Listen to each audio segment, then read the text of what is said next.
ఎన్నికల తర్వాత తమ పార్టీ నాయకులు కార్యకర్తలపై దాడులు పెరిగాయని వైఎస్ఆర్సీపీ లీగల్ సెల్ నాయకులు ఆరోపించారు.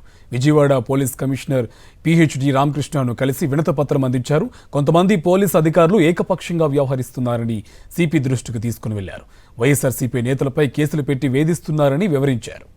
విజయవాడ సిపికి వైఎస్ఆర్సీపీ లీగల్ సెల్ ఫిర్యాదులపై మరింత సమాచారం కరెస్పాండెంట్ అశోక్ అందిస్తారు.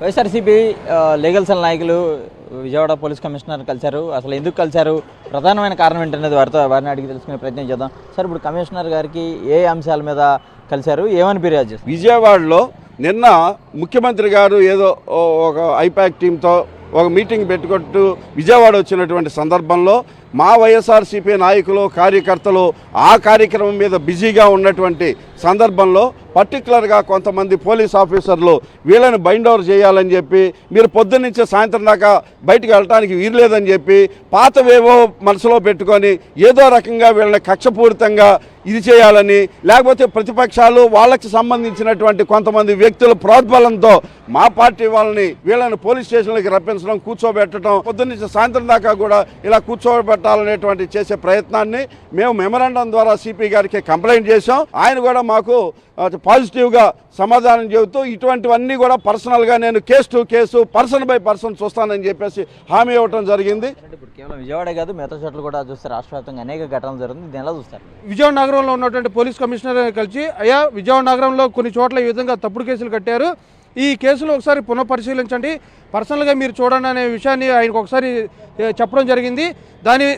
అందులో భాగంగానే విజయవాడ సెంట్రల్ కాన్స్టిట్యున్సీలో బోండా ఉమామహేశ్వరరావు కుమారులు ఎవరైతే ఉన్నారో సిద్ధార్థ కానీ రవితేజ కానీ ప్రచారంలో భాగంగా మహిళల మీద దాడులు చేస్తే వాళ్ళ మీద నున్న పోలీస్ స్టేషన్లో ఎఫ్ఐఆర్లు కట్టిన తర్వాత తిరిగి వాళ్ళ మీద ఎవరైతే బాధితులు ఉన్నారో వాళ్ళ మీద ఎస్సీ ఎస్టీ కేసులు కట్టడం జరిగింది. అవన్నీ కూడా ఒకసారి పునఃపరిశీలించండి అని చెప్పేసి కమిషనర్ గారికి విజయవాడ సిటీ లీగల్ సెల్ తరఫున మరి మేము రిప్రజెంటేషన్ ఇవ్వడం జరిగింది. కమిషనర్ గారికి మేము స్పెసిఫిక్గా మీకు ఎక్కడెక్కడ ఏ ఇబ్బందులు ఏ కేసులు ఉన్నాయో చెప్పమన్నారు. అన్ని కేసులు కూడా వివరించాము. అన్ని కేసులు 32 కేసులు కట్టాము. 32 కేసులు కూడా పునఃపరిశీలిస్తామన్నారు. ఎక్కడైతే కౌంటర్ కేసులు కట్టారో వాటన్నిటి మీద చర్యలు తీసుకుంటామని చెప్పారు సిపి గారు.